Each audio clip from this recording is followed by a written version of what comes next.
আধুনিক পৃথিবীর এই চাকচিক্য আমাদের চোখ ধাঁধিয়ে দিচ্ছে,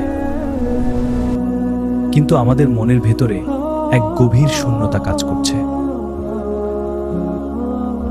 আমরা ভার্চুয়াল লাইফ খুঁজি, কিন্তু আসল প্রশান্তি হারিয়ে ফেলেছি। চলুন ফিরে যাই 1400 বছর আগে, সেই সোনালী মরুভূমিতে।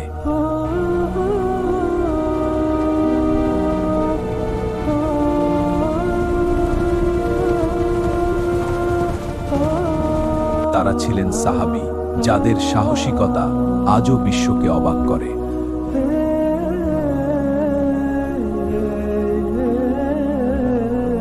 তাদের জীবনের প্রথম শিক্ষা ছিল একটি সুনির্দিষ্ট লক্ষ্য। তারা জানতেন কেন তারা এই পৃথিবীতে এসেছেন। এই বিলাসিতা আমার আত্মাকে পথভ্রষ্ট করছে। সবকিছু জোয়াশোভায় আল্লাহের পথে এগিয়ে যাওয়ার সময় এসেছে।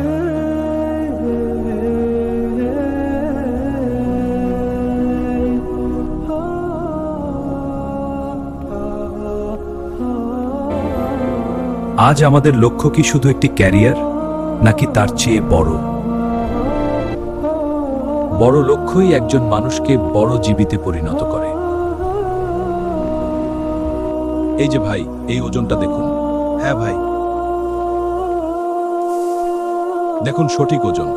আমরা কখনো প্রতারণা করি না। আপনাকে ধন্যবাদ। আজকের কর্পোরেট যুগে এই সততাই আমাদের সবচেয়ে বেশি প্রয়োজন।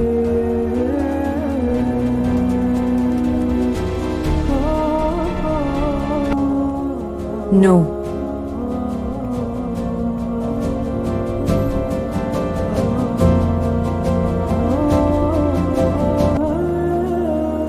আয়নায় নিজের দিকে তাকিয়ে লজ্জিত হতে না হওয়াই সফলতা। সততাই মানুষকে সমাজে সম্মানের আসনে বসায়।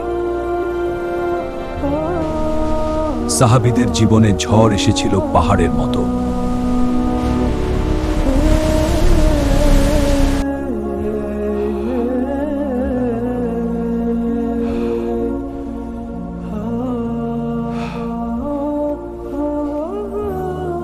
আজকের সামান্য ডিপ্রেশন বা ব্যর্থতায় আমরা ভেঙে পড়ি কেন? বিপদে আল্লাহর ওপর ভরসা করাই ছিল তাদের মানসিক শক্তি। প্রশান্তি বাইরে নয়, প্রশান্তি থাকে মনের ভেতরের বিশ্বাসে।